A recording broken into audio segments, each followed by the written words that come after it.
Vamos a las Escrituras, a Génesis capítulo 48. Es muy importante cuando tú y yo vemos a través de la palabra que hay alguien que vino a pagar. Todos conocemos y todos tenemos o hemos venido a los pies del Mesías, y cuando hablamos del Mesías estamos hablando de Yeshua, ¿verdad? Que podríamos entender sin entrar en mucho, ¿verdad? Porque podría alargarme y hablar mucho respecto a ello. Pero cuando hablamos respecto al nombre de Yeshua, estamos hablando del nombre, ¿verdad?, de la salvación de nuestro Padre. Aún cuando tú y yo vemos, es algo que había estado por mucho tiempo, y que te estoy hablando hace años. Si tú buscabas más información respecto al nombre de Yahweh, de Yeshua, te podías encontrar con muchos comentarios, un tanto negativos como un tanto positivos, y hablando diferentes cosas, opiniones o conceptos, si era verdadero, si no era verdadero, si vienes y cambias el nombre, si vienes y ya estás cambiando. No es venir y cambiar, o no es, podríamos decir, algún modismo o algo nuevo en el que tú y yo podríamos usar, ¿verdad? Si oye más bonito Yeshua y por eso utilizamos Yeshua, no es de ninguna manera. Es el estar utilizando el nombre, podríamos decir, verdadero de nuestro Padre. Si tú y yo entendemos, por ponerlo como principio o un concepto un poco simple, si tú y yo hablamos acerca del nombre de Jesús, podríamos entender principalmente que Yeshua, el hijo de Elohim, él era, ¿quién era? Él era un hombre judío, de padres judíos, de una ascendencia judía y de una mentalidad judía. Aún los conceptos que Yeshua hablaba, por ponerlo de esta manera, eran conceptos que no estaban fuera de su, vamos a llamarlo, del ámbito o del lugar o de la cultura en la cual Yeshua vivía. Cuando Yeshua vino y Yeshua habló, hablando de Jesús, y dijo que no nos conformáramos a este mundo, estábamos en este mundo. La oración que Yeshua hizo, que dijo: Padre, no te pido que los saques de este mundo, sino que los guardes de este mundo, dice, porque les he dado a conocer tu nombre, el nombre que tú me diste. Hasta ese tiempo, cuando Yeshua empezó su ministerio, podríamos hablar, el nombre de Yahweh era un nombre que no era pronunciado, que hasta el día de hoy es un nombre tan sagrado para lo que es la cultura hebrea, para el pueblo judío. Y si tú miras, ellos no le llaman Yahweh, ellos le llaman, no le llaman, le pronuncian, porque si tú y yo traducimos como ellos le pronuncian o le llaman, ellos le llaman Hashem. Si tú escuchas a un judío o a un hebreo hablar acerca respecto al nombre de nuestro Creador, de nuestro Padre, ellos se refieren al nombre como Hashem. Pero si tú y yo traducimos la palabra Hashem significa Ha, proviene o es cierto que es derivado para hacer una diferencia a él o ella, es algo que se utiliza para hacer referencia, y la palabra Shem significa nombre. Si tú y yo traducimos la palabra Hashem, significaría o estaríamos diciendo el nombre. Pero más sin embargo, ¿cuál es el nombre de nuestro Padre? Porque a lo largo de las Escrituras, tú y yo podemos encontrar varias traducciones o varios escritos que dicen: bendito eres tú y bienaventurado, porque bendito es tu nombre, y todos declaramos el nombre y haciendo referencia del nombre. Pero verdaderamente, ¿cuál es el nombre de nuestro Creador? Porque si yo hablo del nombre y si yo hablo de Elohim, que Él es misericordioso, que Él es bueno, simplemente estoy nombrando, o podríamos decir Jehová Jireh, Jehová Rafa, y estoy nombrando simplemente que son cosas características o concernientes o atributos de nuestro Padre. Sabemos que nuestro Padre, Él es proveedor. ¿Cuántos sabemos eso? Esa es una característica de nuestro Padre, que Él es un proveedor. Sabemos que Él es nuestro sanador. Sabemos que Él es Yahweh de los ejércitos, que Él es el que pelea nuestras batallas, y sabemos que son características que acompañan al nombre de nuestro Creador. Pero ¿cuál es el nombre de nuestro Creador? El nombre de nuestro Creador, si tú miras en las Escrituras, y no me quiero desviar mucho del tema, pero simplemente haciendo referencia, cuando tú y yo vamos a las Escrituras de Números, capítulo 6, versículo 24, versículo 23, cuando hablamos acerca de la bendición arónica, la bendición que Aarón, o el sumo sacerdote, dirigía o daba cuando Yahweh o Moisés mandó a Aarón y le dijo, de esta manera bendecirás tú a los hijos de Israel, dice, y pondrás mi nombre sobre ellos. Fíjate lo que él estaba diciendo, dice, invocarás y pondrás mi nombre sobre la vida de ellos, dice, y yo los bendeciré. ¿Cuántos queremos ser bendecidos por él? Tener la paz, la tranquilidad, y lejos de poder decir verdad de un evangelio de prosperidad y poseer tantas cosas, estoy hablando simplemente de poder tener una vida en paz, en shalom, una vida bendecida, poder estar en paz, en tranquilidad, en liberación, poder estar sanos. ¿Cuántos queremos ser sanos? Queremos ser bendecidos todos. Dice, y de esta manera invocarás mi nombre sobre los hijos de Israel, dice, y yo los bendeciré. La manera en que el sumo sacerdote hacía en los tiempos antiguos para bendecir, él levantaba sus manos y hacía cierta manera, cierta señal, hablando de esta manera, entrelazaba su otra mano juntamente con esta, y bendecía, la levantaba en alto, para bendecir y declarar el nombre de Yahweh, para declarar esa bendición. Y tú lo puedes buscar en internet, hay mucha información. Pero dentro de esa bendición que el sumo sacerdote hacía, él llevaba una tiara o una diadema sobre su cabeza. En esa tiara o en esa diadema sobre su cabeza, el sumo sacerdote llevaba las vocales, no las vocales, llevaba las letras Yod, Het, Bat, Hei. Lo que tú y yo conocemos hoy en día, o llamamos tetragramatón, lo que tú y yo llamamos o conocemos como el tetragramatón, que son las YHWH. ¿Cuántos hemos escuchado de ello? O hemos visto YHWH hablando del nombre de nuestro Creador, o hablando del nombre de nuestro Padre. Y esa era la manera en que el sumo sacerdote ponía sus manos para bendecir el pueblo. Más tarde, o siglos después, como había tanta confusión y no se sabía cuál era el nombre verdadero, porque tú y yo podemos recordar que cuando el pueblo de Israel salió de su cautiverio, de la tierra de Egipto, y eran todavía las 12 tribus, puedes encontrarte las escrituras de Primera de Reyes, capítulo 11 y capítulo 12, cuando hubo una gran división, o podríamos decir que hubo una división del reino, porque hasta ese entonces, cuando David gobernaba sobre el pueblo, estaban todos los que eran las 12 tribus de Israel. Después, más tarde, gobernó su hijo Salomón, pero si sigues leyendo, dice la palabra que por amor a su siervo David, el reino no le fue dividido a Salomón, aunque debería de haberlo sido hecho, pero por amor a su padre, David, dice, no dividiré este reino. ¿Cuál era el pecado que había cometido este hombre Salomón? Dice que el corazón de él fue desviado por las concubinas que él tenía y por todas las mujeres, dice que y su corazón fue movido, dice, y fue llevado hacia otro lugar. Perdió su enfoque, podríamos decirlo de esta manera. El corazón de él fue llevado, si tú quieres, hacia los dioses de las concubinas, y todo ello no le pareció, la palabra, sabemos que la palabra lo establece, y vemos que hubo una división, y cuando viene y se le presenta el profeta, y se le presenta a este hombre, a Jeroboam, y le dice, Jeroboam, toma para ti 10 pedazos, o toma este manto, dice, y rásgalo en 12 pedazos.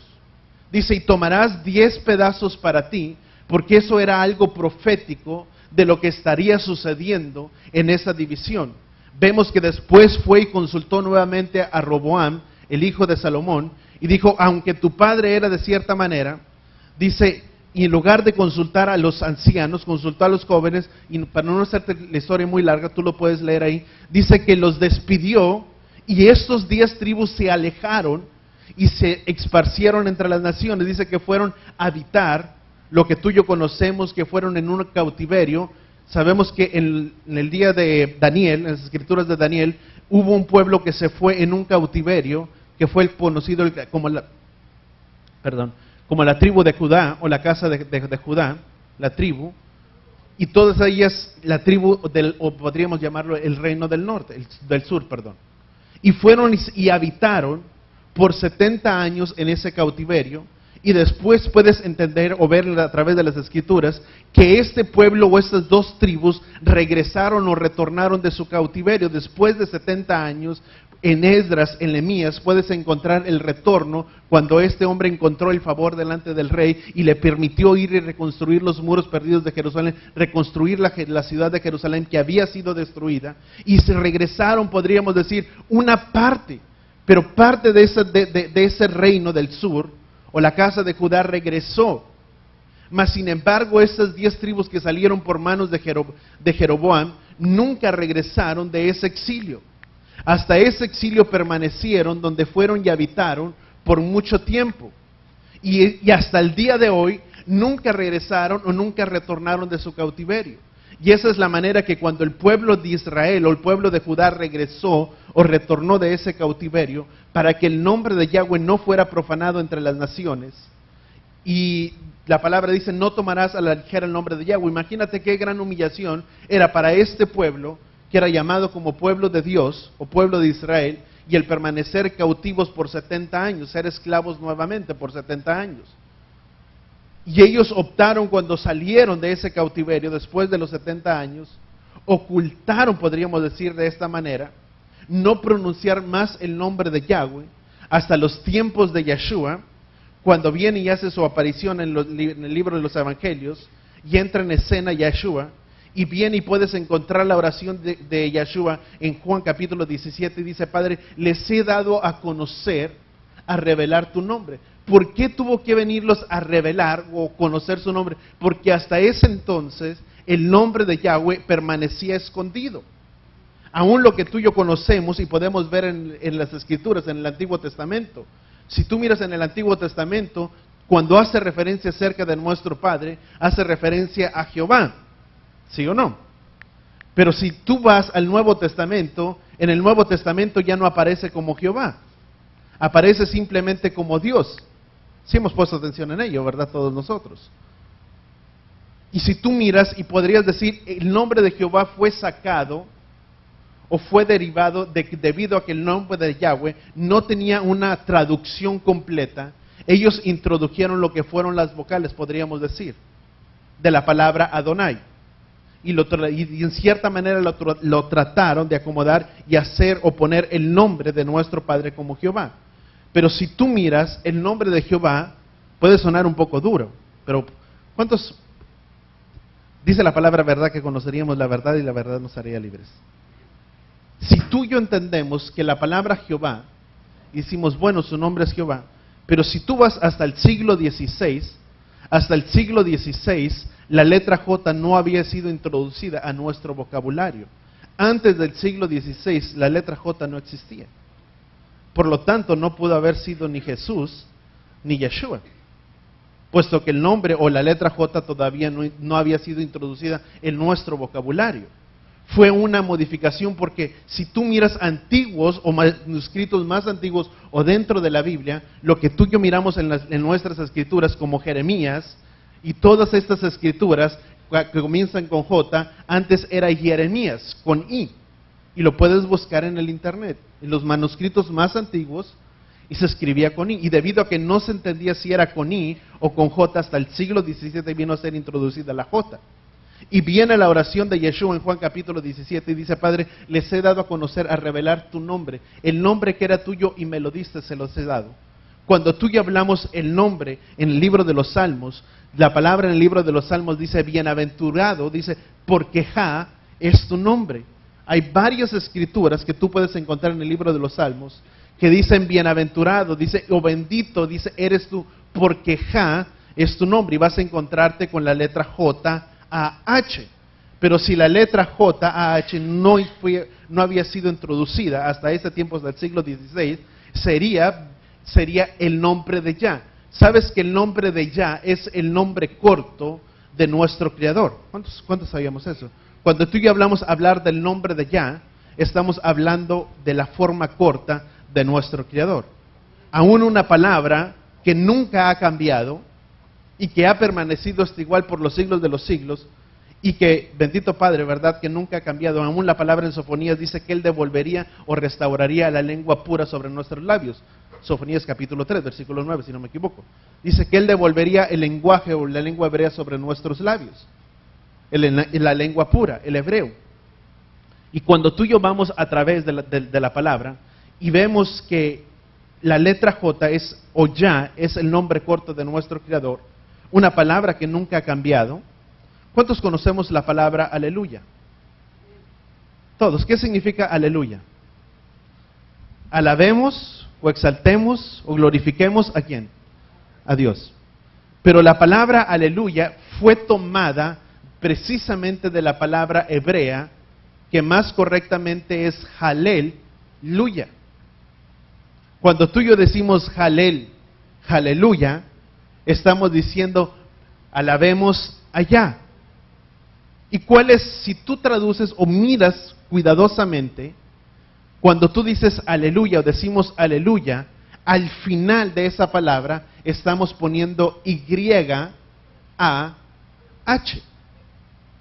¿Por qué Y-A-H? Porque la Y-A-H es el nombre de nuestro Creador, de nuestro Padre, es el nombre corto. Cuando tú y yo decimos aleluya, ¿sabes lo que estamos diciendo? No estamos diciendo verdaderamente alabemos a Dios, estamos diciendo alabemos a Yahweh. ¿Cuántos entendemos eso? Qué importante poder entender el nombre. Aún decimos verdad y lo pronunciamos y todos lo conocemos como ese nombre. Y qué importante por el tiempo.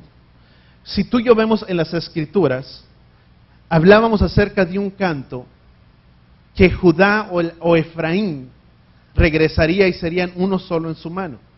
Vamos a Génesis capítulo 48. Génesis capítulo 48. ¿Cuántos sabemos cuando Josué fue a habitar a la tierra de Egipto?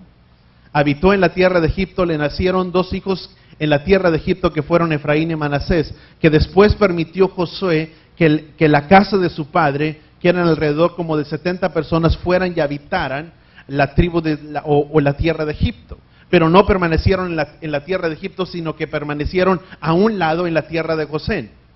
Y después, en el tiempo cuando Josué, o mejor dicho Jacob, Israel, porque recordemos que el nombre le fue cambiado de Jacob a Israel, cuando Israel estaba a punto de morir en la tierra de Egipto, llamó a Josué y le dijo: Josué, trae los hijos, a tus hijos que te nacieron en la tierra de Egipto. Y le dijo: acércalos a mí, porque ahora míos son. ¿Sabes qué es lo que estaba haciendo Israel o Jacob? Le estaba diciendo: Josué, voy a tomar tus hijos que te nacieron en la tierra de Egipto como si fueran míos. Dentro de la cultura hebrea, quien tiene el poder para bendecir la vida de un padre, y esto es un principio que tú y yo como padres tenemos que tener. ¿Cuántos bendecimos la vida de nuestros hijos? Ese es un deber como nosotros, como padres, de bendecir la vida de nuestros hijos. Y cuando Josué estaba a punto de morir, mejor dicho Jacob estaba a punto de morir, hizo el llamado a su hijo y le dijo: acerca a tus hijos, dice que ahora míos son. Y declara una tremenda bendición sobre la vida de Efraín y Manasés. Y mira lo que dice: pero Israel, extendiendo su derecha, puso sobre la cabeza sobre Efraín, que era el menor de la izquierda, sobre la cabeza de Manasés, cambiando sus manos.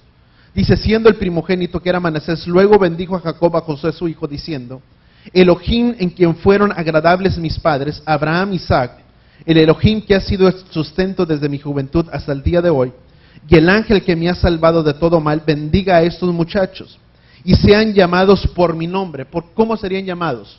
Di conmigo, Israel.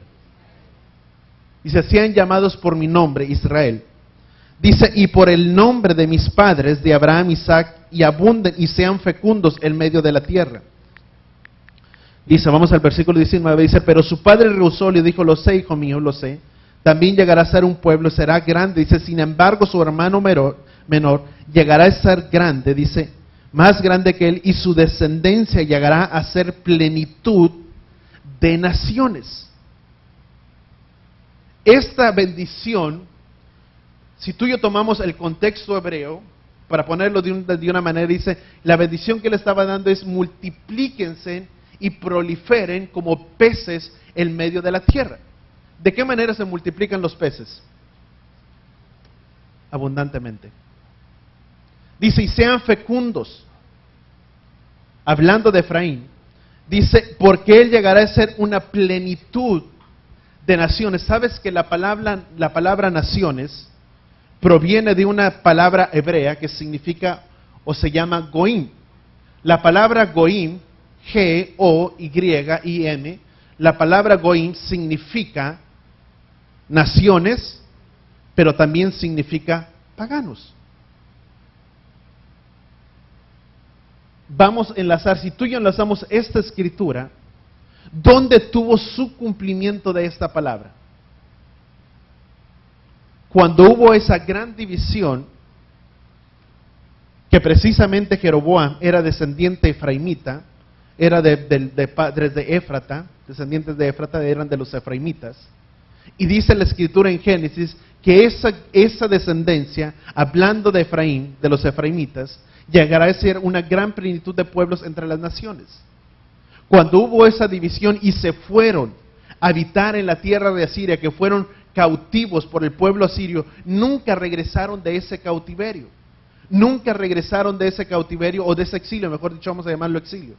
Fueron exiliados al pueblo asirio y del pueblo asirio nunca retornaron. Se multiplicaron en medio y entre las naciones. Olvidaron todo lo que concernía al pacto, a la palabra de Yahweh, se perdieron completamente. Vamos a llamarle de esta manera, se paganizaron. ¿Cuánto estamos entendiendo esto? Porque esto es muy importante cuando tú y yo hablamos acerca del retorno de nuestro Mesías. Porque el mismo Mesías dijo, no he venido a buscar lo que se había perdido, sino las ovejas perdidas de la casa de Israel. ¿Cuántos hemos escuchado o hemos visto en las escrituras que Yeshua dijo? Jesús dijo, porque no he venido a buscar lo que se había perdido, sino las ovejas perdidas de la casa de Israel. ¿Quiénes eran estas ovejas perdidas? Este pueblo que se alejó, que se paganizó entre las naciones, el cual el mismo Yeshua dijo, vine o he venido a buscar aquello que se perdió. Vamos a Oseas. Dice, vamos a leer Oseas capítulo 2. ¿Cuántos hemos hablado al hablar del profeta Oseas? Lo que tú y yo vemos en las escrituras del profeta Oseas era algo que sucedería proféticamente dentro de las escrituras, el cual el padre llamó y tomó a Oseas y le dijo, Oseas, toma para ti una mujer prostituta. Dice, y esa mujer, dice, y con esa mujer concebirás y tendrás hijos con ella. Porque esto era algo profético de lo que sucedería con la casa de Israel. Si tú miras en las escrituras, en el libro de Jeremías, en los primeros capítulos, Jeremías capítulo 3, dice la palabra que le dio carta de repudio o carta de divorcio a la infiel Israel. Cuando alguien era una carta de repudio era porque esa persona había engañado.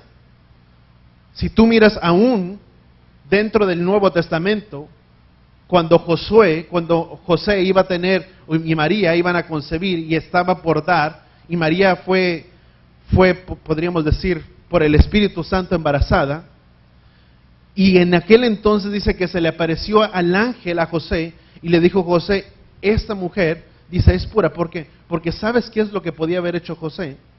En aquel instante, Josué podía haberle dado una acta de repudio, o una acta de divorcio, en la que pudiera aparentar, si Josué no había tenido relaciones con ella, significaba que había vivido un engaño. ¿Cuántos entendemos eso? Mas sin embargo no lo hizo, por eso es que el ángel se le apareció. Y puedes leerlo en el libro de Génesis, dice que le dio carta de repudio a la fiel Israel, por cuanto se había prostituido, dice, entre todas las naciones, teniendo adoración y tantas cosas. Dice, Oseas capítulo 2, dice, sucederá que en aquel día, declara Yahweh, me llamarán esposo mío y no me llamarán señor mío. Dice, entonces arrancaré de su boca el nombre de Baal y su nombre no volverá a ser mencionado. En aquel día estableceré un pacto con ellos, con las bestias del campo y con las aves del cielo, con los reptiles de la tierra. Quitaré de la tierra el arco, dice, la espada y la guerra, y haré morar seguros. Te desposaré conmigo para siempre, te desposaré conmigo en justicia, en derecho, en bondad y en misericordia, en fidelidad te desposaré conmigo. Entonces conocerás, dice, conocerás a Yahweh, en aquel día declara Yahweh, dice, hablaré a los cielos y ellos hablarán a la tierra. Entonces la tierra hablará al trigo, al vino, al aceite, y estos habitarán en Jezreel. La palabra Jezreel significa esparcir o sembrar. Dice, yo la sembraré en la tierra y tendré misericordia de la que no tuvo compasión, los llamaré pueblo mío al que no era pueblo mío, y llamaré, y él me llamará mi Elohim. Si tú miras capítulo anterior en el libro de Oseas, lo que el libro de Oseas estaba diciendo, dice, cuando Oseas tuvo hijos con esta mujer, al primer hijo que él tuvo le puso por nombre, puedes leerlo, le puso por nombre Lo Ruhamá. La palabra Lo Ruhamá significa no misericordia, no compasión. Al otro le puso por nombre Lo Amí. La palabra Lo Amí también es una palabra hebrea que traducida al español significa no pueblo. Y también dice, y volvió a tener, y dio a luz, dice, y le puso por nombre Jezreel. La palabra Jezreel significa plantar, pero también esparcir. El mismo Dios o el mismo Elohim que los esparció entre las naciones, es el mismo Elohim que los plantaría de vuelta en su propia tierra. Hablando acerca de Efraín, vamos a Oseas capítulo 11. Mira lo que dice Oseas capítulo 11, dice, por cuanto Israel era niño, lo amé y desde Egipto llamé a mi hijo. Cuanto más llamaron, más se alejaron de mi presencia. Y presentaron sacrificio a Baal y quemaron incienso, imágenes grabadas. Yo conduje, dice la palabra, a Efraín, hablando de Israel, esas naciones que se multiplicarían en el medio de las naciones, dice, yo conduje a Efraín y lo tomé en medio de mis brazos. Sin embargo, ellos no entendieron que yo los sané. Con cuerdas humanas los atraje y con lazos de amor fui para ellos como el que quita el yugo de su cerviz. A ellos me incliné y comieron. No regresarán a la tierra de Egipto, pero el asirio será su rey. Por cuanto no quisieron arrepentirse, la espada traerá calamidad en sus ciudades. Devorará entre sus manos y consumirá a causa de sus intrigas. Mi pueblo se obstina, dice, en permanecer contra mí. Invocarán a Dios y consultarán juntos, pero no será levantado. Oh Efraín, ¿cómo te ayudaré? ¿Cómo te sustentaré, oh Israel? ¿Cómo procederé contigo? El otras escritores dice, ¿cómo podré abandonarte, oh Efraín, si tú ni me conociste? Hablando de este pueblo que se perdió entre las naciones, dice, conmueve, dice, si ha manifestado su misericordia. No levantaré a cabo mi furor y mi ira, ni destruiré de nuevo Efraín. Porque yo soy Elohim y no hombre entre ustedes. Yo soy santo y no arremeteré contra la ciudad. Como el león que ruge irán en pos de Yahweh. Pues rugirá y los hijos del pueblo se estremecerán. Capítulo 12. De viento se alimentó Efraín, de todo el día persiguió al torbellino, se multiplicaron la falsedad y el despojo establecieron. Versículo 3 dice, porque en el vientre engañó a su hermano y fue enaltecido, dice, por su poder delante de Elohim. Prevaleció sobre el ángel y rogó y halló Betel, dice, y ahí habló con él. Entonces Yahweh, el Elohim de los ejércitos, se acordó de él. Dice, pero tú te vuelves a tu Elohim, vuelve a tu Elohim. Conserva la compasión, la justicia, busca continuamente a tu Elohim. La balanza engañosa se encuentra en la mano de Canaán y agrada engañar. Dice, Efraín dijo, me he hecho rico, pero encontré aflicciones y todo mi engaño no me bastó a causa del pecado que ha cometido. Yo soy Yahweh tu Elohim que te sacó de la tierra de Egipto. Haré que habites de nuevo en tiendas como en los días de celebración. Versículo capítulo 13, dice, cuando Efraín hablaba causaba conmoción y llegó a ser fuerte en Israel, pero se encontraba culpable por causa de Baal y pereció. Y ahora el pecado de nuevo construyeron en su plata una imagen de metal fundido para ellos y un ídolo de semejanza a ellos mismos, obra de carpintero, y dijeron para sí, que ofrezcan sacrificio a los hombres y besen el becerro. Por tanto serán la nube, dice, del alba como el rocío que se levanta. Dice, de la espuma, dice, temprano, dice, como la plaga que vuelve, dice, y el humo de la chimenea. Yo soy Yahweh tu Elohim, que te hice salir de la tierra de Egipto. No reconocerás Dios fuera de mí, porque no hay fuera de mí. Dice, porque no hay quien salve, sino yo. ¿Quién es el único que puede salvar? Yahweh. ¿De dónde proviene? Tú dices, pastor, ¿y eso qué tiene que ver con nosotros? Tiene que ver mucho. Porque precisamente la obra redentora que Yeshua vino a hacer sobre esta tierra vino precisamente a buscar lo que se había perdido. Que muchos de estos pueblos que se habían alejado y que habían abandonado toda su descendencia, que habían abandonado, si tú quieres, los mandamientos de Yahweh, que habían olvidado que era un pueblo que tenía mandamientos, que era un pueblo que tenía estatutos, lo abandonaron y se asimilaron entre las naciones. En esa asimilación, abandonaron toda su identidad. Aunque eran pueblo, dejaron de hacerlo, porque se paganizaron. Se dieron a los ídolos de las demás naciones, levantaron ídolos para sí que no eran ídolos. Se perdieron entre todos ellos. Y dice la palabra, dice, yo apacenté en el desierto, dice, en tierra seca deshabitada, los alimenté y llenaron su estómago, dice, pero se enalteció su corazón, por eso se olvidaron de mí. Entonces será para ellos como el leopardo, dice, en el camino de Asirio. Oh Israel, te has corrompido. ¿Quién presentará ayuda? Dice, ¿dónde se encuentra pues tu rey que te salve? A ti y a todas tus ciudades, y juez que pediste diciendo, dame un rey y un príncipe. Te concedí rey en mi ira, dice, y en mi furor lo quité. La iniquidad de Efraín está atada a su pecado encubierto. Fíjate lo que dice terminando el capítulo 14, dice, oh Israel, regresa Yahweh tu Elohim, porque a causa de tu iniquidad has tropezado. Reciban ustedes estas palabras, vuélvanse a Yahweh su Elohim, díganle que les perdone su iniquidad y reciban bendiciones, y él recompensará el fruto de sus labios. Entonces digan, Asiria no nos salvará, nos montaremos a caballo ni volveremos a invocar los dioses hechos por manos, porque tú tienes misericordia de los huérfanos. Los restauraré de su recaída, llamaré sus votos y retraeré de ellos mi ira. Como el rocío será para Israel y florecerá como el lirio, dice, y como los cedros del Líbano echará sus raíces. Brotará sus altas ramas y vendrán a ser como el olivo cuyo fruto es deseable, y su aroma será como el de los cedros del Líbano. Regresarán y bajo su sombra descansarán, tendrán compasión de la cosecha, como la vid florecerán y su recuerdo será como el del Líbano. Efraín dirá, ¿qué tengo que ver yo todavía con los ídolos? Yo lo humillé y yo lo honraré, como frondoso cipres, y en mí se encontrarán sus frutos. Y fíjate lo que termina diciendo, dice, ¿quién es sabio que comprenda? ¿Y quién es el entendido que lo entienda? Porque rectos son los caminos de Yahweh, y los justos caminan por ellos, pero los inicuos tropiezan en ellos.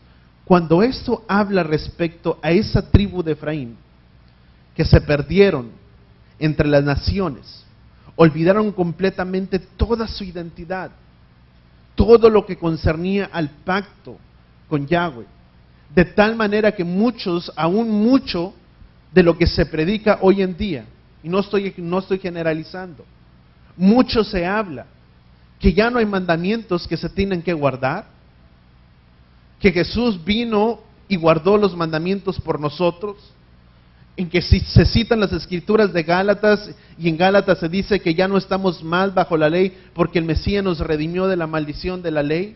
Y muchos de nosotros pensamos, o muchos piensan, que ya no hay nada que se tenga que guardar, que Jesús ya vino y cumplió los mandamientos por nosotros, y que los mandamientos ya no son vigentes para nuestras vidas. Es una ironía pensar que Jesús vino y quitó los mandamientos, porque si el mismo apóstol Pablo dice, porque al contrario, dice, si no fuera, dice, por la ley, no conocería lo que es pecado. Dice, porque el pecado encontró vida a causa de la ley. Cuando tú y yo hablamos de la ley, di conmigo Torah.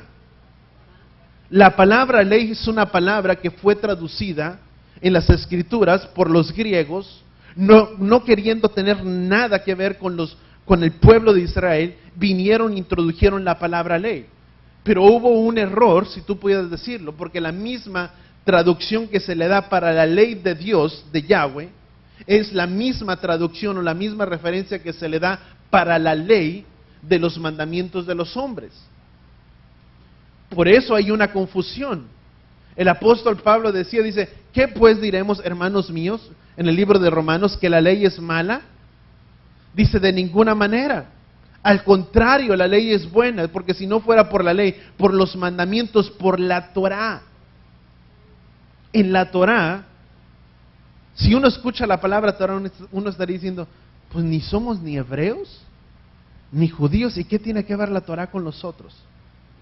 La palabra Torá es traducido lo que tú y yo conocemos hoy como el Pentateuco. Lo que tú y yo conocemos como el Pentateuco, que son los primeros 5 libros de la ley. En esos 5 libros de la ley es donde Yahweh dio sus mandamientos para el pueblo de Israel. Donde el libro de Deuteronomio, que proviene de precisamente la palabra Deuteronomio, proviene del griego, que significa segunda ley, no es una segunda ley. La palabra Deu significa segundo y nomio significa mandamiento, o ley, mejor dicho, nomio significa ley. Si tú y yo traducimos la palabra Deuteronomio, estaríamos traduciéndola al español como la segunda ley. Pero no es una segunda ley que Moisés vino a dar al pueblo de Israel. Fue una misma ley en la cual vino y hizo repetición y le dijo, si ustedes obedecen y guardan mi enseñanza y mi pacto, no como lo hicieron sus padres en la tierra de Egipto y por lo cual perecieron, dice la palabra, dice, si ustedes la guardan, estaba dando una repetición de la misma ley, de los mismos mandamientos que fueron dados. Pero fueron dados para un recordatorio, para que el pueblo de Israel viniera y caminara en ellos. Por eso cuando Yeshua viene en el Nuevo Testamento, en Mateo capítulo 5, y dice, no he venido a abolir la ley, sino he venido a cumplirla. Yeshua, o hablando de Jesús, vino y cumplió los mandamientos. No vino y quitó nada. Y cuando la palabra en Gálatas dice que ya no estamos más bajo la ley, porque el Mesías nos redimió de la maldición de la ley, sí, vino y nos redimió de la maldición que estaba decretada sobre nuestras vidas. Porque aún la misma palabra en Romanos dice que la paga del pecado es muerte. ¿Cuántos sabemos eso? Él vino y clavó el acta de decretos y se hizo maldición por nosotros. Que aún sin merecerlo, el Mesías, hablando de Yeshua, se hizo maldición por nosotros, por nuestros pecados. Porque tú y yo estábamos bajo maldición. Muchos de nosotros cuando nos encontramos o cuando venimos a los pies de Yeshua, de Jesús, muchos en el estado en el que nos encontramos no fue un estadio de tanta bendición. Muchos tal vez crecieron dentro del Evangelio y desde pequeños han caminado en ello.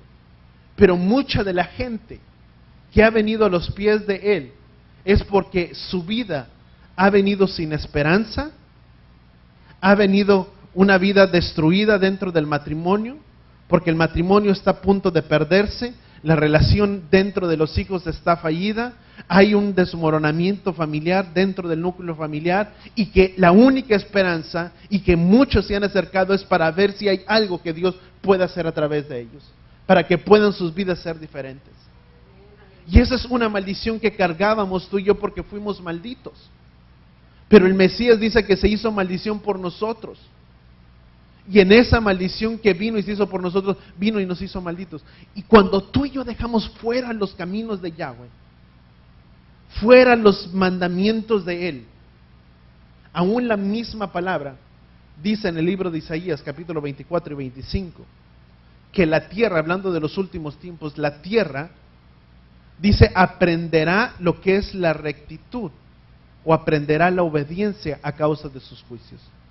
Cuando los juicios son establecidos, o los juicios del Padre son establecidos sobre la vida de uno, no es hasta ese entonces cuando se aprende la rectitud. Isaías lo dice y lo declara de esta manera. ¿Cuándo es cuando una persona aprende muchas veces a hacer lo bueno? Cuando viene una calamidad, viene un juicio, viene una consecuencia y automáticamente dice, ya no lo vuelvo a hacer. Porque conozco que si vuelvo a cometer esto, me es pecado o X cosa, y por lo que viví o lo que pasé, no lo volveré a hacer. ¿Cuántos entendemos eso? Y trae. Y hablando de Efraín, mira lo que dice, vamos a retornar a Oseas capítulo 7. Di conmigo Torah. ¿Qué significa la palabra Torah? Es el Pentateuco, pero vamos a traducirlo. La palabra Torah significa, o mejor dicho, cuando tú y yo decimos Torah, estamos diciendo enseñanza, instrucción y orientación. ¿Qué es la Torah? Vamos a quitarnos ese pensamiento, ¿verdad? Que es muy judío. No, la palabra Torah significa enseñanza, instrucción y ¿qué? Y orientación.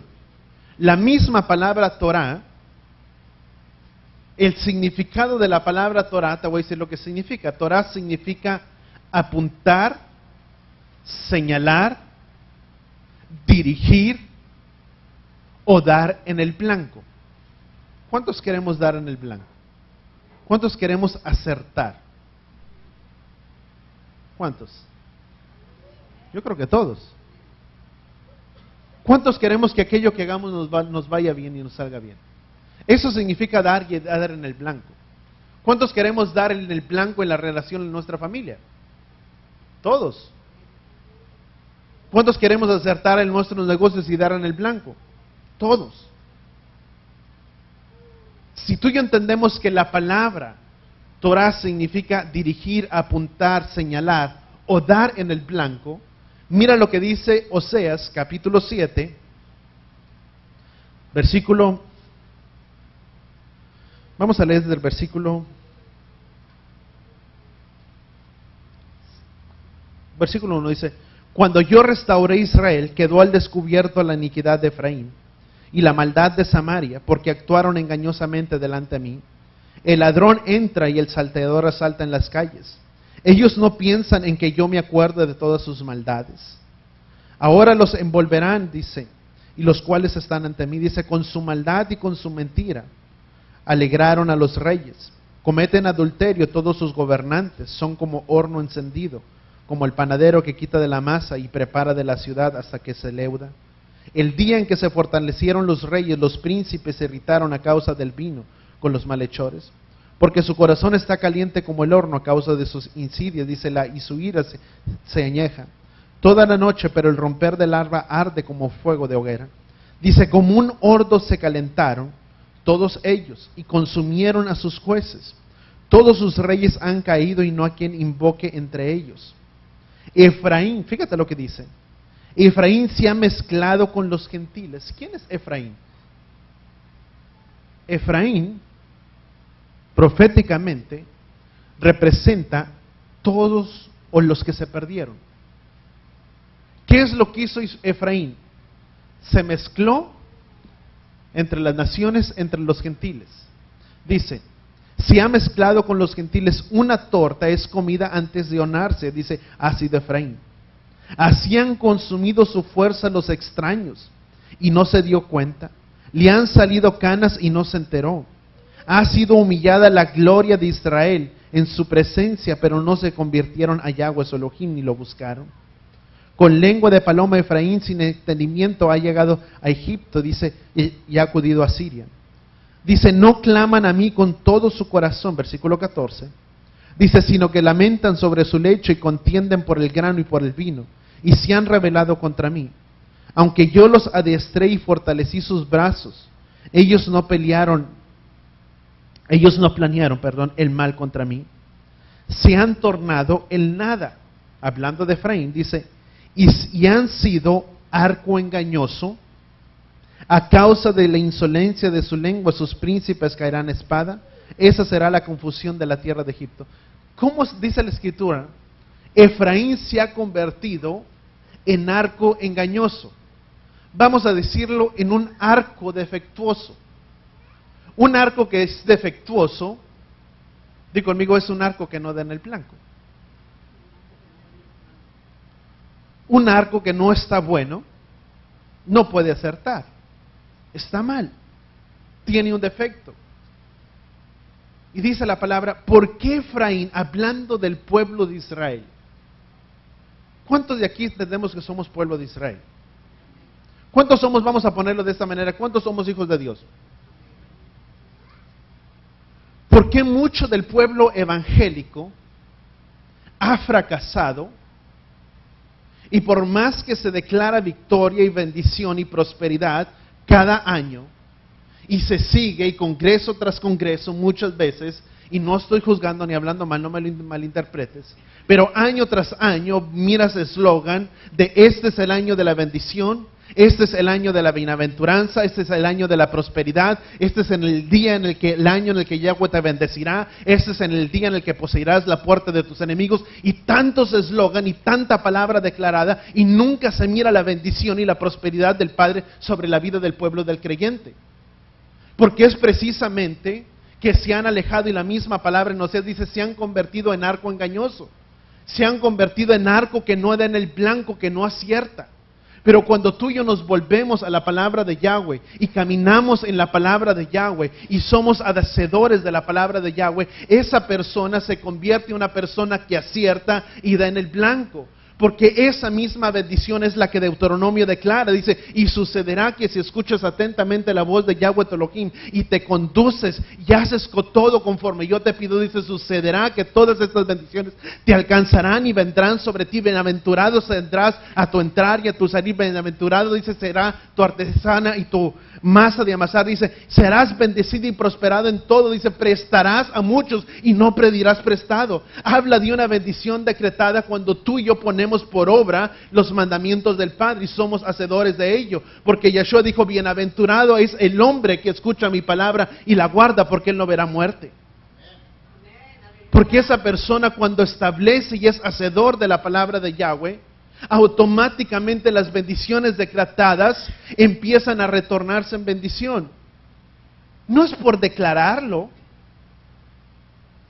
no es porque yo me pare y pueda confesar y declarar. Para muchos tal vez les ha funcionado, pero una vez que conoces la verdad, no hay para dónde podernos hacer, porque no hay otra manera de poder alcanzar la bendición y poder tener la confianza y la seguridad que aquello que tú y yo pedimos al Padre, Él lo concederá. Porque muchas veces es muy fácil poder citar y decir y declara, y di a este monte, muévete y échate en el mar, y todo lo que tú digas y declares con tu boca, créelo y lo recibirás. Es muy fácil que pueda predicar un evangelio y decir, no importa, pase lo que pase, simplemente declara y di a este monte, a esta enfermedad, muévete y quítate de aquí y échate hacia un lado. Pero si no va de acuerdo a una obediencia, no va a suceder nada. Porque la palabra no se confunde. Vamos a 1 de Juan capítulo 3. ¿Estamos ahí? 1 de Juan capítulo 3. Dice, vamos a leer desde el versículo. Dice, 1 de Juan capítulo 3, versículo 18, dice, versículo 13, dice, hermanos míos, no se sorprendan si el mundo los aborrece. Dice, en esto sabemos que hemos pasado de muerte a vida, en que amamos a nuestros hermanos. El que no ama a su hermano permanece en muerte. Esto está hablando y citando de la Torá.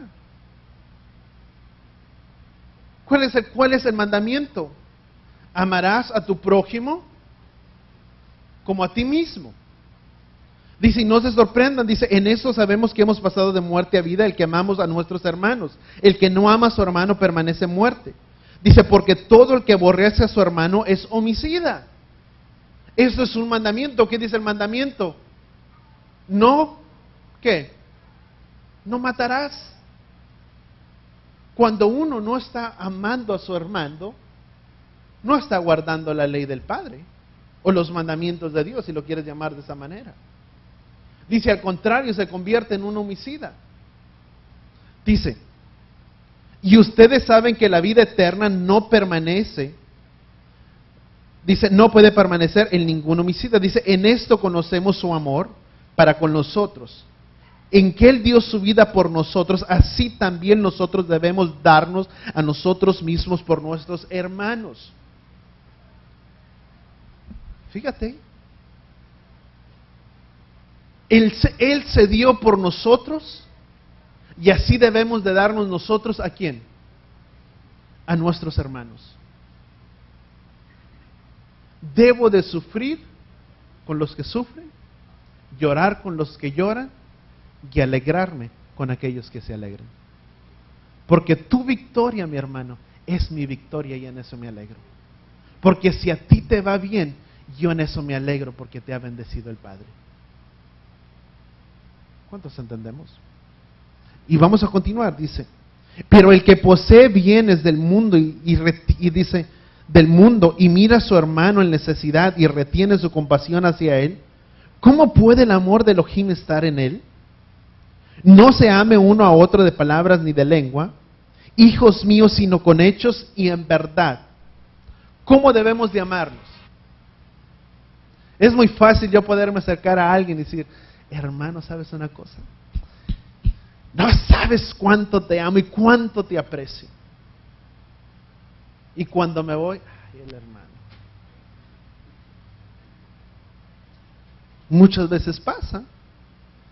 Es muy fácil poder decir, mi hermano, te amo y te estimo, y un montón de cosas que podemos decretar. Dice, pero el amor se es reflejado en hechos, ¿y en qué? Y en verdad, Santiago lo dijo, muéstrame tu fe.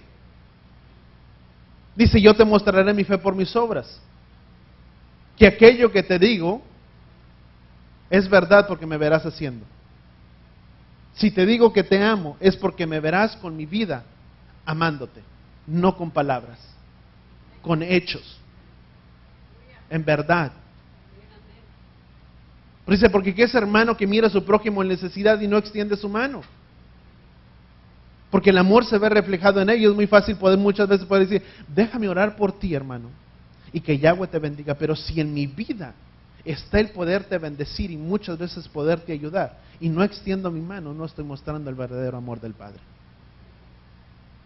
Porque quien le ama, quien no ama a su hermano, ni le ha visto ni le ha conocido.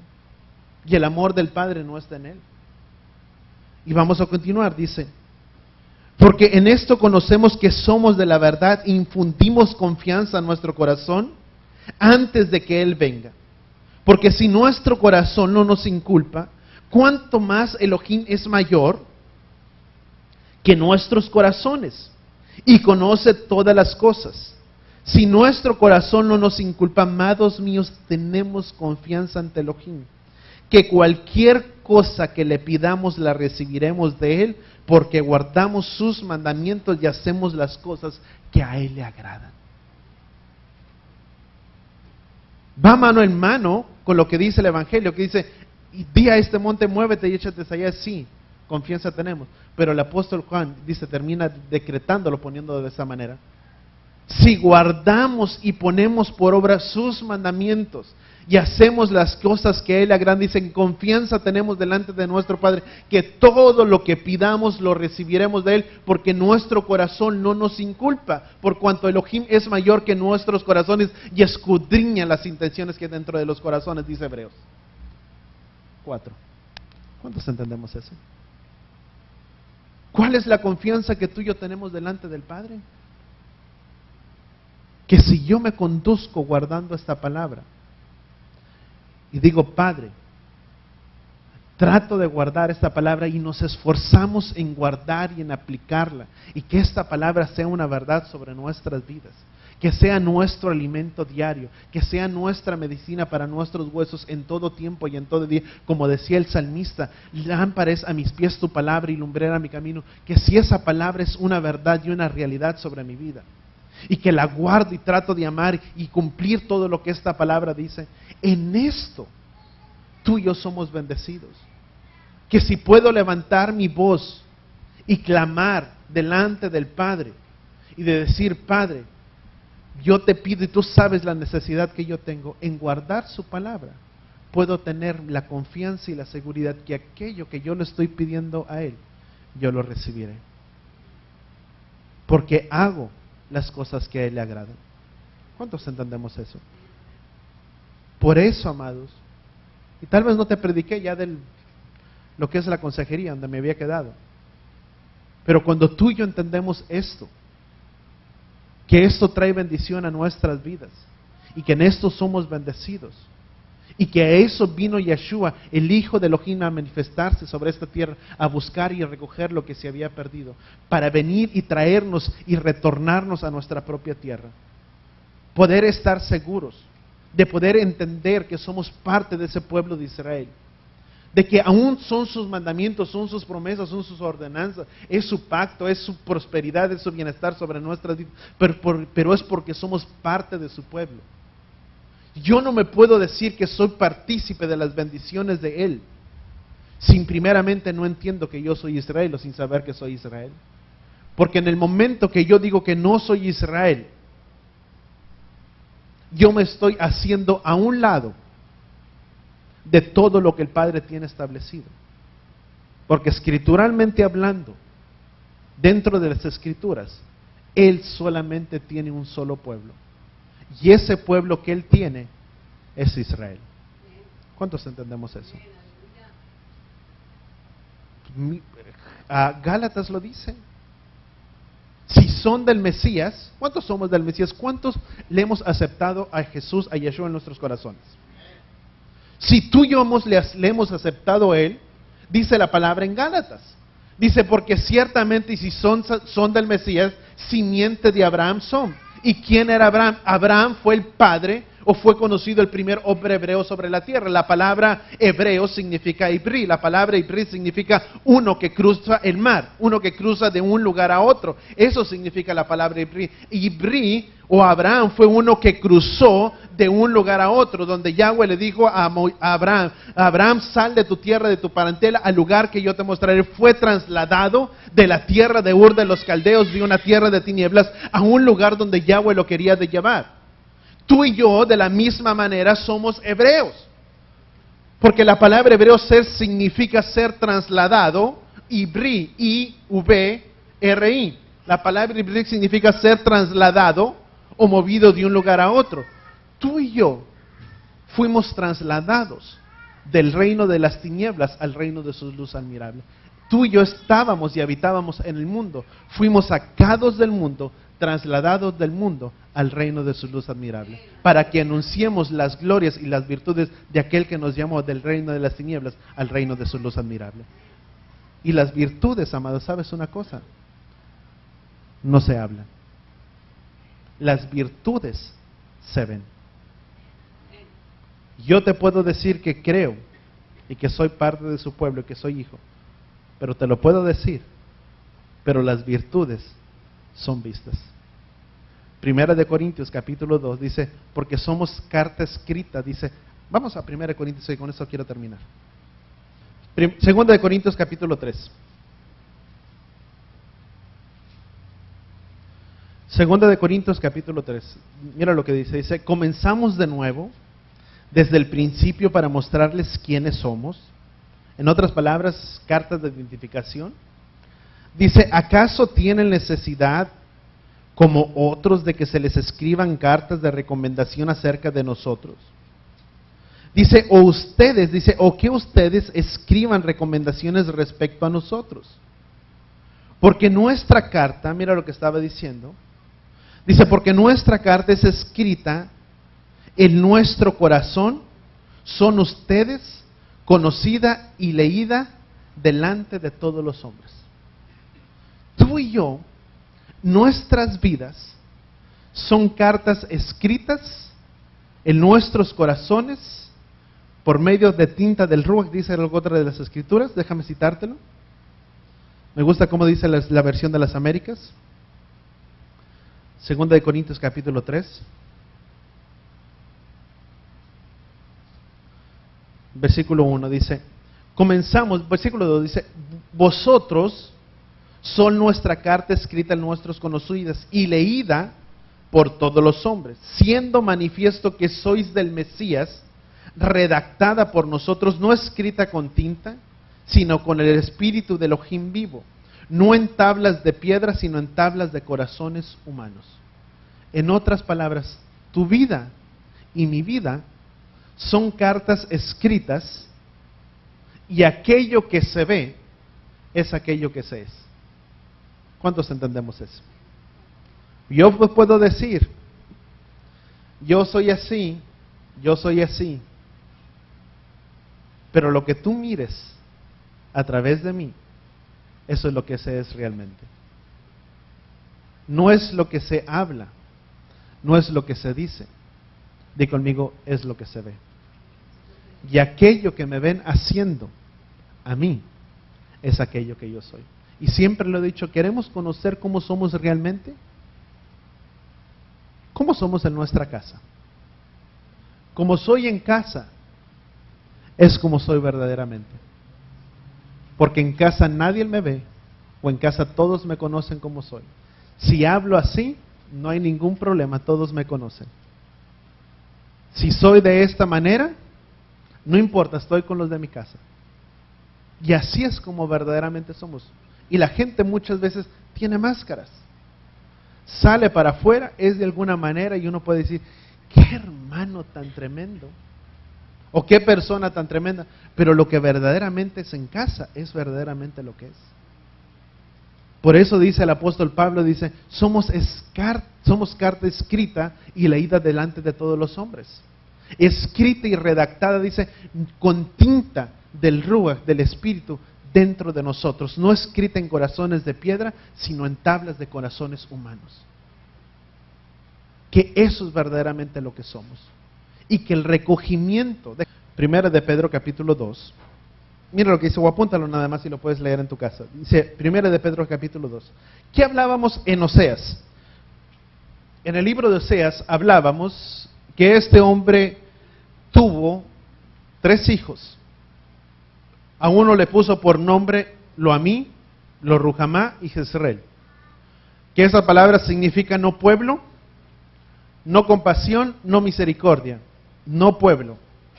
Pero el mismo Elohim, que es Jezreel, los esparció entre las naciones, es el mismo Elohim que los volvería a reunir. ¿Por medio de quién sucedió eso? Por medio de Yeshua. Mira lo que dice Primera de Pedro capítulo 2, versículo 9, dice, pero a ustedes hablo, dice, ustedes son linaje escogido. Y si tú miras la primera traducción, el saludo del apóstol Pedro, en el primer capítulo dice, Pedro, apóstol de Yeshua, escogido, peregrino, a los dispersos por el Ponto, Galacia, Capadocia, de Asia y Bitinia, que fueron escogidos por el previo conocimiento de Elohim Padre mediante la santificación del Espíritu, para que sean obedientes y para ser rociados con sangre de Yeshua, gracia y paz y sean multiplicados. Dice, ustedes estoy hablando. Expatriados, un expatriado significa un disperso, es alguien que pertenece a su propia tierra y está fuera de ella. Alguien que pertenece, si tú quieres llamarlo, a esa identidad, pero no la conocía. Y el apóstol Pedro dice, ustedes hablo, expatriados, que pertenecen a este lugar, pero que están fuera. Dice, capítulo 2, versículo 1 dice, pero ustedes son linaje escogido, para que sirvan como sacerdotes para un reino, pueblo y santo, congregación redimida, para que anuncien las glorias de aquel que los llamó, dice, de las tinieblas al reino de su luz admirable. Versículo 10, mira, los que en otro tiempo no eran considerados pueblo, ¿a quién se les dijo? A la casa de Efraín, a estos que habían abandonado sus pactos, sus promesas, en el libro de Oseas, que dijo, no tendrán misericordia de él, no son pueblo. Y dice el apóstol Pedro, dice, a ustedes que se les dijo en aquel entonces que no eran considerados pueblos, pero ahora son pueblo de Elohim, y que no había misericordia para ustedes, pero ahora ha sido derramada sobre ustedes la misericordia. ¿Por medio de quién? De Yeshua. Cuando tú y yo venimos a Él, ni éramos pueblo, ni teníamos la misericordia de Él. Pero cuando venimos y somos lavados por la sangre del Cordero, es derramada la misericordia sobre nuestras vidas y venimos a ser pueblos de Elohim, para ser partícipes de los pactos y de las promesas, como dice la palabra en Hebreos capítulo 2, que Él vino y abolió la pared intermedia que se interponía entre judíos y gentiles, haciendo de ambos pueblos uno solo. Para eso Yeshua se vino a manifestar. No por obras, para que nadie se gloríe, sino que es don de Elohim. No éramos merecedores, amados. Tal vez ni éramos merecedores de estar aquí. No era por nuestras obras, pero es por el amor que Él derramó sobre nuestras vidas, que ahora tú y yo venimos a ser parte de su pueblo. Que si ser merecedores de su gracia, por el inmenso amor que Él nos tuvo hacia ti y a mí, ahora tú y yo podemos estar presentes. Y como dice la palabra, y nosotros le amamos a Él, porque Él nos amó primero. Por eso le amamos. No porque escogimos amarle, sino que le amamos. Ese amor que fue derramado en nosotros. Es ese amor que vive en nosotros y que podemos decir, levantar nuestras manos y decirle: Padre, te amo con toda mi vida, con todo mi corazón. Porque tú eres el dueño, tú eres el amo, tú eres el rey de mi vida. Y sin ti, Padre, yo no sé qué sería de mi vida. Pero es por su amor y por su misericordia que fue derramada en nosotros. ¿Cuántos entendemos eso? Y te estoy hablando de lo en medio de la alabanza. Miraba y citaba las escrituras. Y así el Padre dirigió, así hizo. Traigo mis apuntes, ahí quedaron. Pero es poder entender que fuimos un pueblo recogido por Él. Y que así como dice la palabra, dice la misma palabra, y lo buscas en Isaías, la palabra en Isaías dice, hablando del Padre, dice: yo mismo buscaré y traeré a mis ovejas y las reuniré y serán una en mi mano. Por eso el sacrificio de nuestro amado Mesías, que vino y recoger lo perdido, porque proféticamente estaba establecido en Isaías que Él vendría a recoger a sus ovejas. Y la palabra de Yahweh dice: las ovejas de Él escuchan su voz. ¿Cuánto escuchamos su voz en este día? Amén. Vamos a orar ahí donde estamos. Padre, gracias, Padre, te damos en esta hora, en esta tarde. Padre, gracias, Padre, por tu palabra, Padre. Que eres tú, Padre, quien habla y nos enseña y nos instruye, Padre, en tu palabra. Muéstranos, Padre, y que cada uno, Padre, de nosotros pueda ser, Padre, esa carta y leída, Padre, escrita, Padre, con esa tinta del Ruach, del Espíritu en nuestras vidas. Que a través de nosotros, Padre, puedan mirarse las grandezas tuyas. Que a quien exaltemos, Padre, por sobre todas las cosas, seas tú en nuestras vidas. Que cuando otros nos miren, puedan mirarte a ti, Padre, en primer lugar. Y que a causa de que te miren a ti, muchos, Padre, puedan venir a tus pies y a tus caminos. Porque tú eres exaltado y tú eres levantado, Padre, en nuestras vidas. Padre, ayúdanos a poder, Padre, ser esos hombres y esas mujeres que cargan y que son portadores de tu palabra y hacedores de ella. Que en el hacer, Padre, y en el poner por obra, la vida, Padre, de tu pueblo sea bendecida. Que seas, Padre, tú derramando, Padre, toda bendición sobre tus hijos. No por decretarla, sino porque tu palabra dice que tú eres mayor que nuestros corazones y tú lo miras todo, Padre. Que sea en nuestro hacer en el que somos bendecidos, Padre Yahweh. Te lo pedimos en el poderoso nombre de tu Hijo amado Yeshua. Gracias, Padre, te damos. Y todos decimos amén y amén. ¿Sabes qué se me viene a la palabra en Salmos?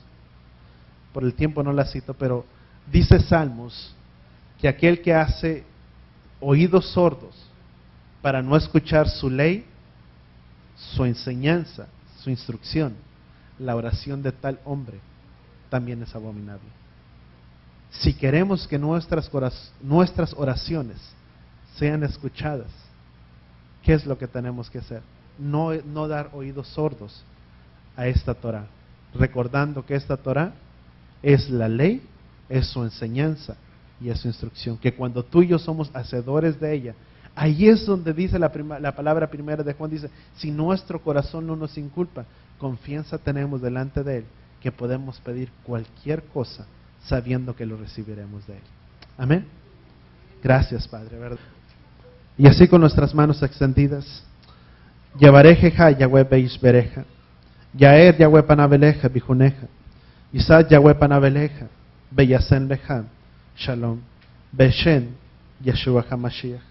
Padre, que así como mandaste, Padre, Aarón, bendecir a tu pueblo, que seas, Padre, tú bendiciendo, Padre, la vida de tus hijos en esta hora. Que Yahweh te bendiga y que Yahweh te proteja. Que Yahweh haga resplandecer su rostro sobre ti y te proteja.